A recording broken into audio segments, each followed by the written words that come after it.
Hi, my name is Chris. I have an MA in anthropology and I want to talk about decolonizing our food systems. In particular, I want to talk about how the current food regime we have, which has its roots in the Green Revolution of the 1940s, 1950s, 1960s to the 80s, is deeply colonial and fucks up our environment really badly. And we need to decolonize our food system. But first we have to ask, what the hell is a food system in the first place? That sounds like such a technical term. According to the Oxford University Future of Food website, a food system is, and I quote, a complex web of activities involving the production, processing, transport, and consumption of food. Issues concerning the food system include the governance and economics of food production, its sustainability, the degree to which we waste food, how food production affects the natural environment, and the impact of food on individual and population health. End quote. Now, basically, a food system is just your one-stop shop word for anything related to food in relation to human activity, anyway. And so, for instance, you have a meal or a light snack, say an apple. You ate an apple today, and part of the food system that brought that apple to you, with you being the person who consumed it at the very end, would include the orchard where that apple was grown, the pesticides used, the fertilizers used, the people picking the apples in that orchard, the transportation system that got the apple to, let's say, the supermarket where you bought that apple, and so on and so forth. So all of that is the food system, right? And I was about to say it goes without saying, but I realized that this is YouTube, and it's fairly...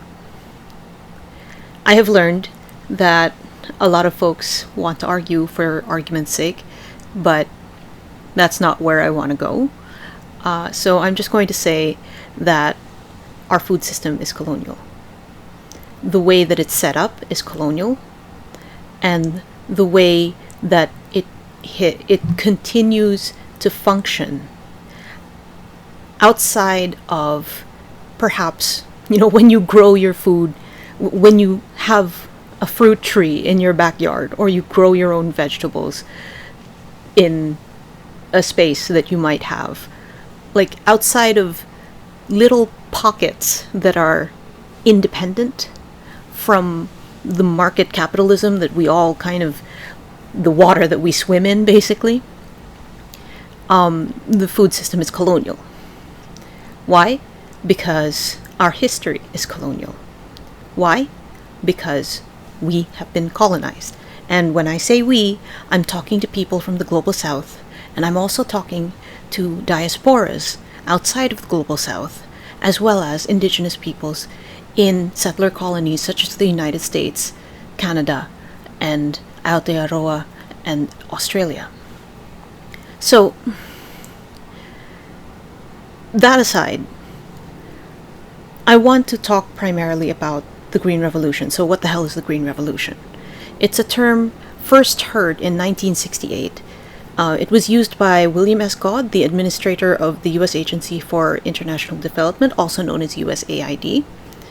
And it was basically the development of technologies like high-yielding cereals, with especially dwarf cereals like wheat and rice, and the implementation of the widespread use of chemical fertilizers, pesticides, and certain forms of controlled irrigation.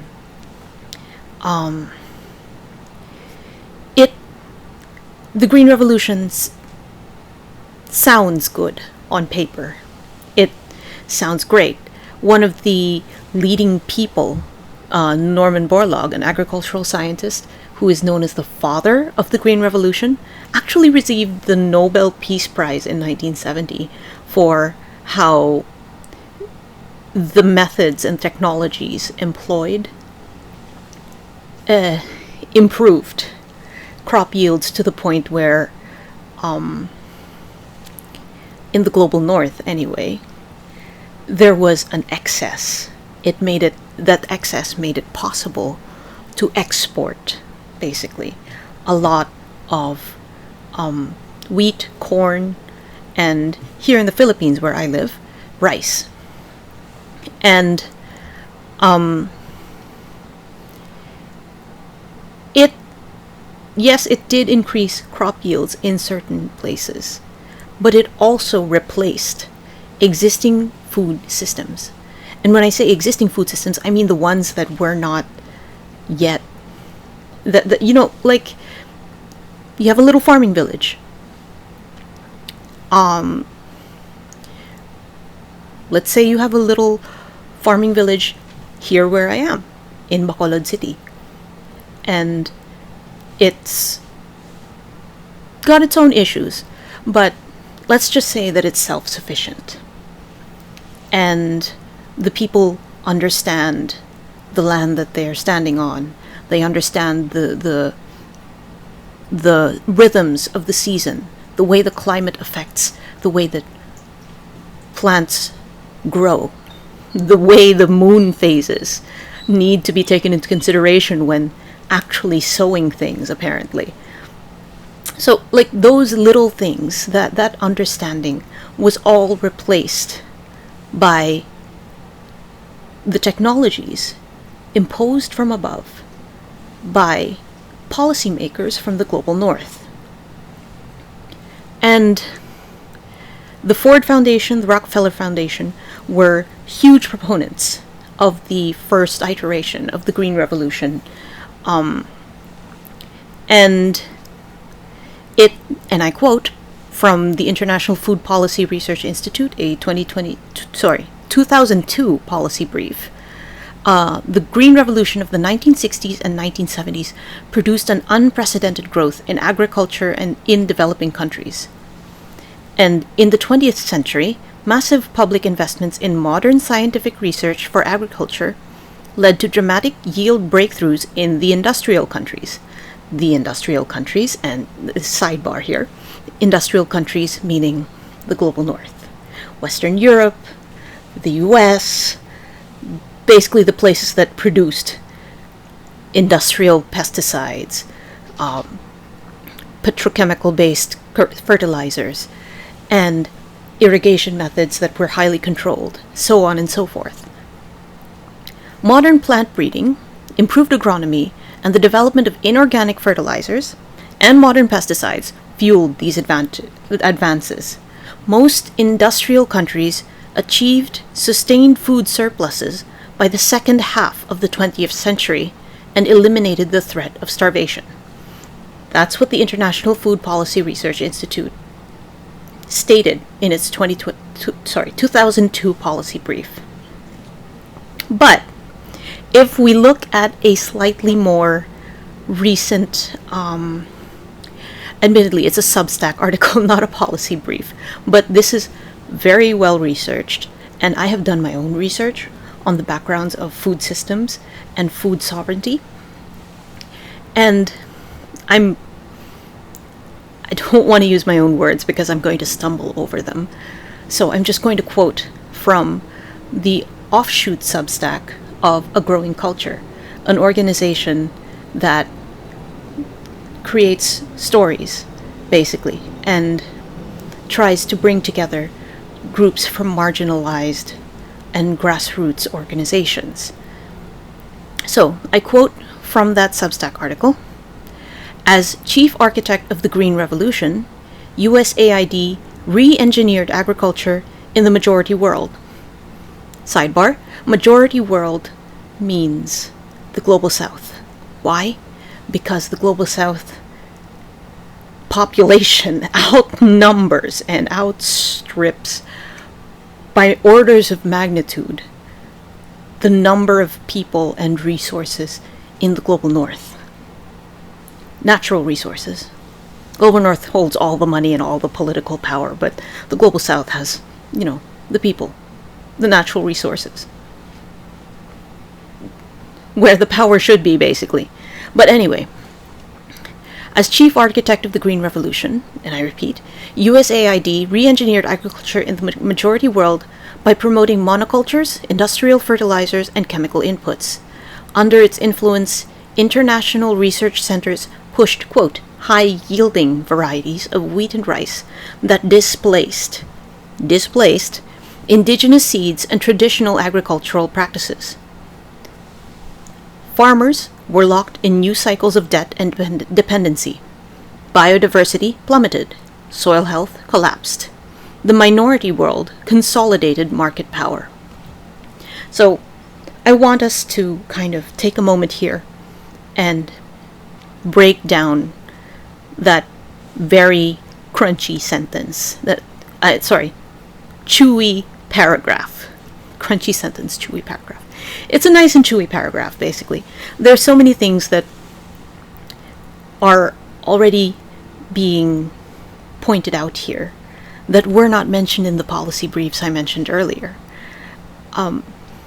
Even the Wikipedia article I was talking about, we're singing fucking praises to the Green Revolution and how it saved people from starvation, but it does not talk about the ways that Green Revolution was implemented in the Global South. It does not talk about the ways that technology transfer imposed from above and conditioned upon loans buried people in debt and caused mass suicides, particularly in India, as well as the poisoning of ecosystems and entire communities. And it claimed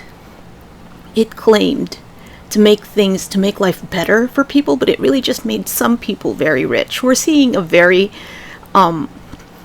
if you've watched some of my previous videos, you'll know that this is a very consistent through line throughout all the things I complain about, because I bellyache about a lot of things, but mostly I complain about shit that makes people super duper rich.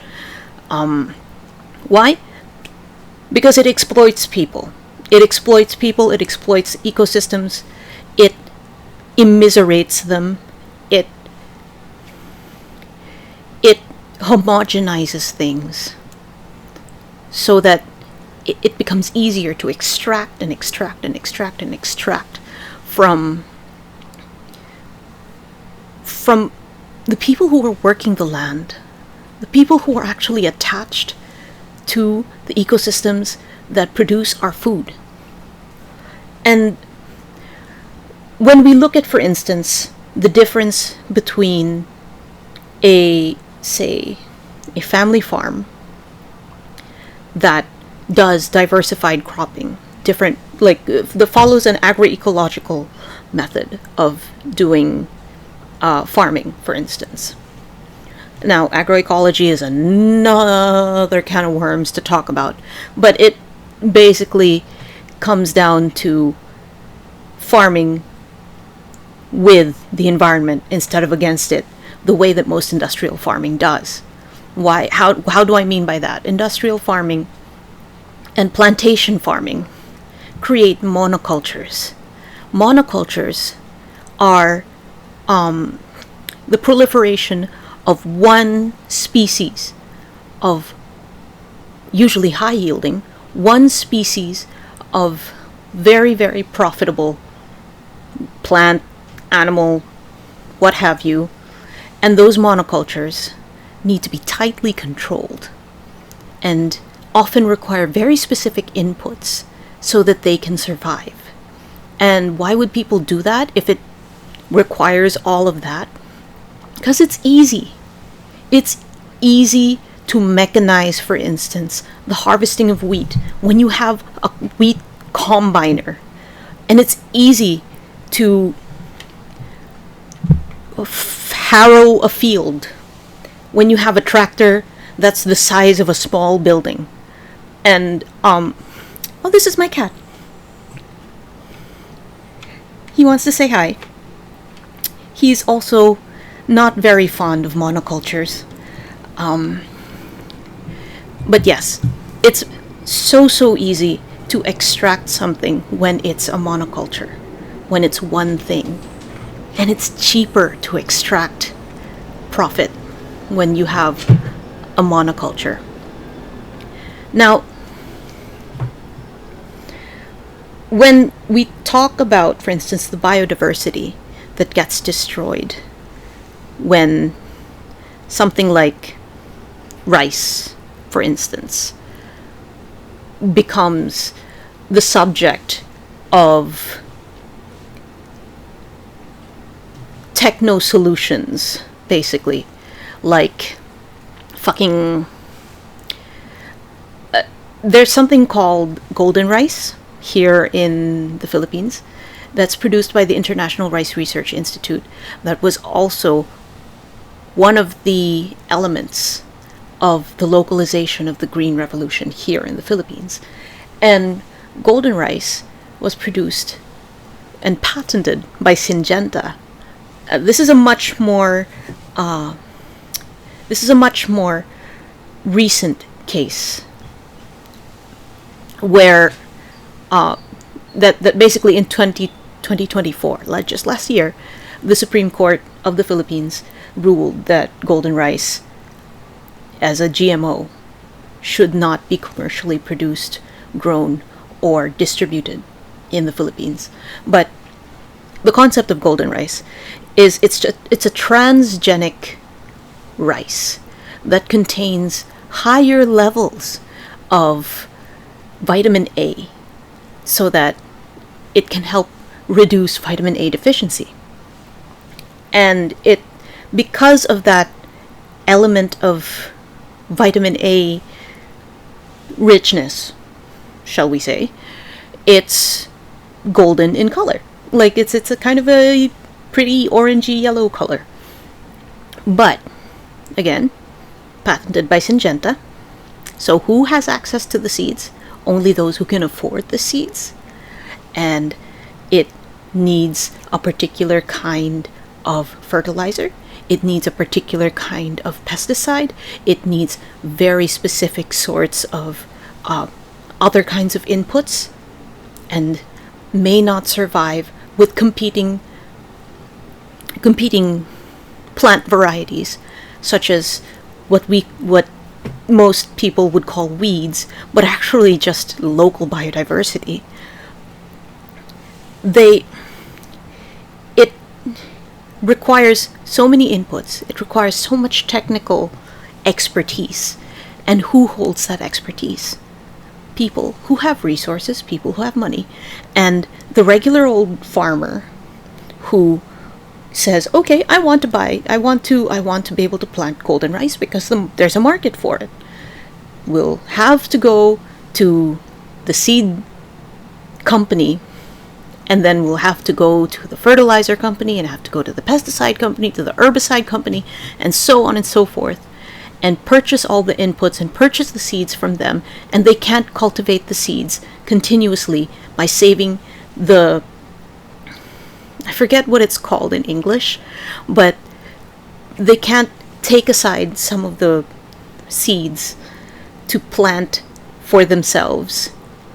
It has to be cultivated, it has to be purchased from the seed company so that their patent is protected, and so on and so forth. And we compare that, for instance, with the so many different kinds of rice varieties that we used to have here in the Philippines. We had rice varieties that were particularly tall, which helped them be flood resistant. There were some rice varieties that were that maybe were a little less high yielding, but extremely drought resistant. There were some that were resistant to certain kinds of pests and certain birds. For instance, birds are a huge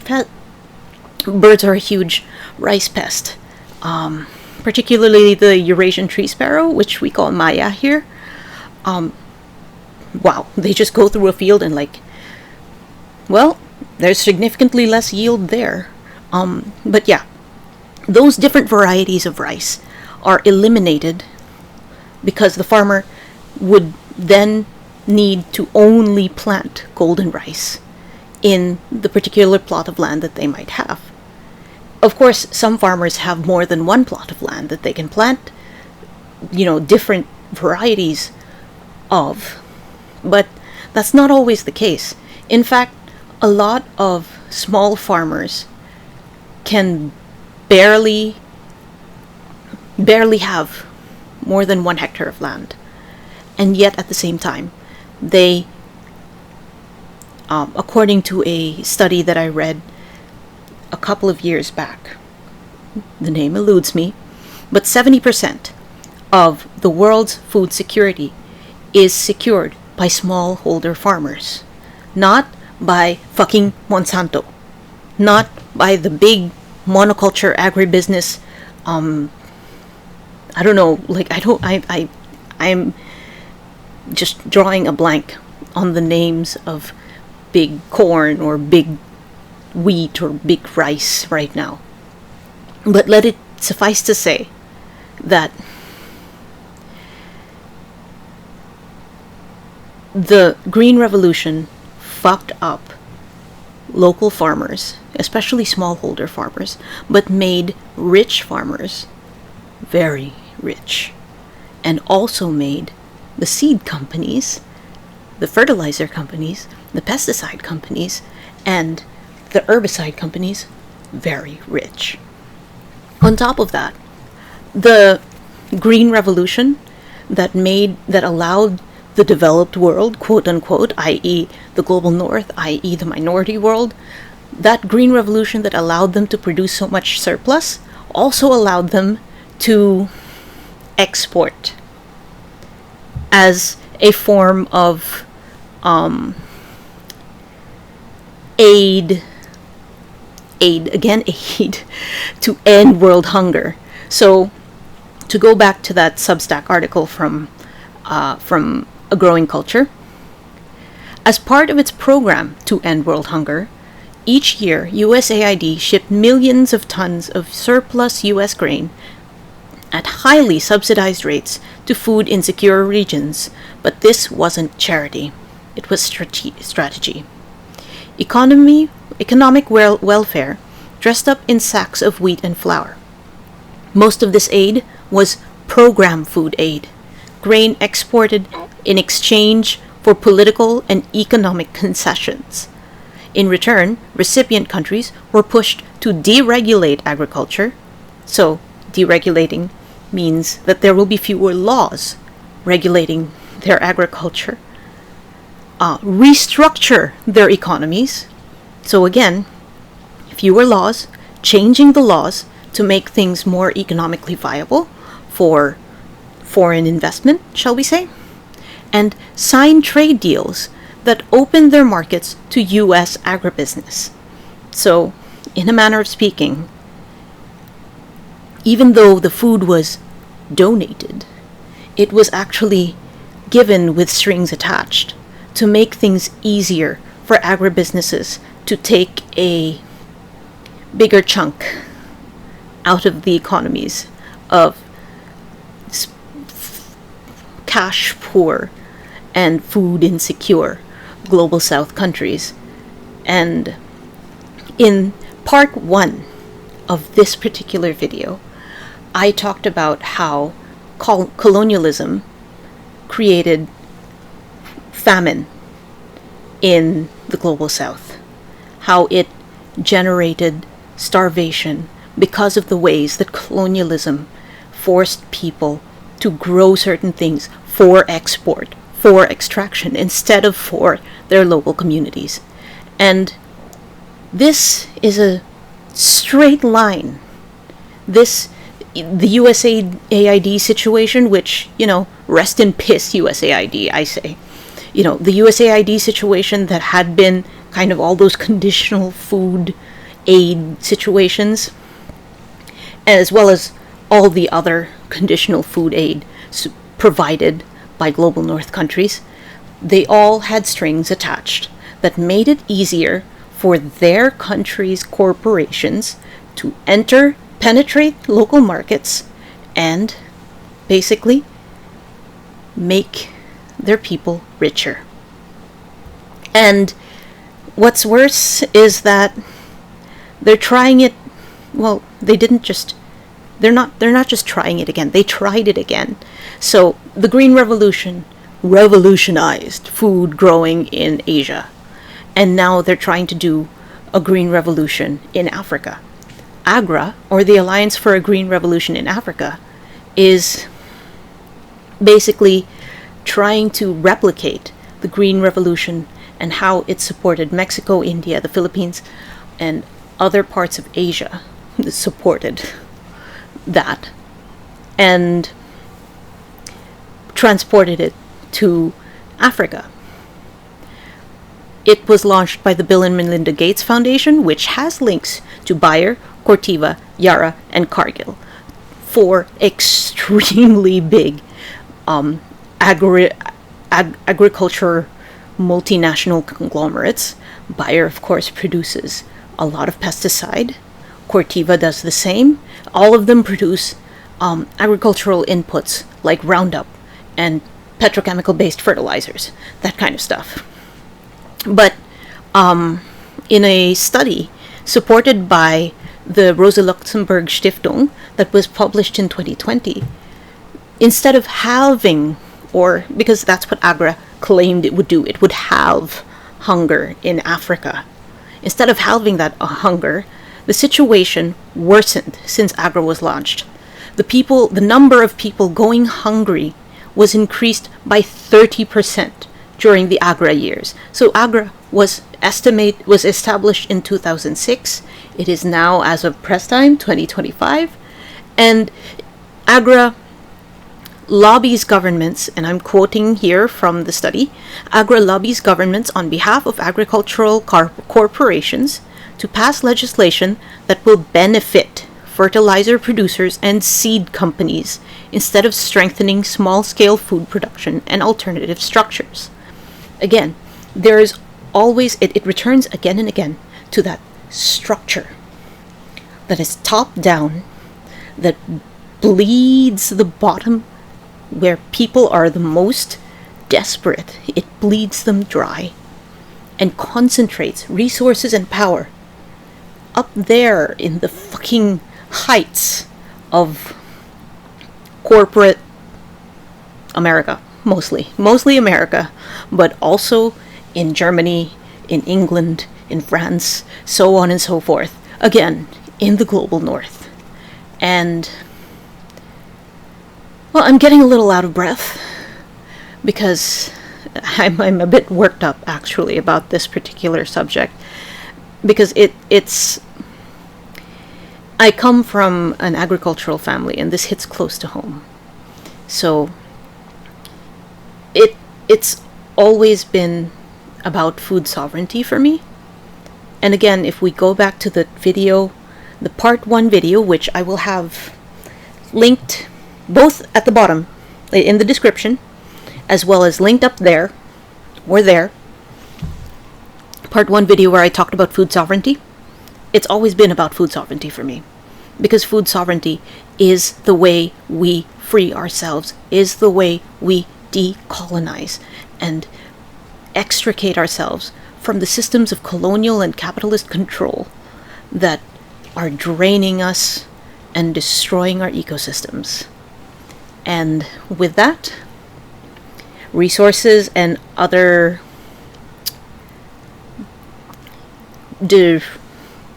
God, the word escapes me right now. Resources, the bibliography, basically. The citations are down there. And if you would like to support me and my work, you can visit christinamsaison.com/support. And I'll see you next time. Bye.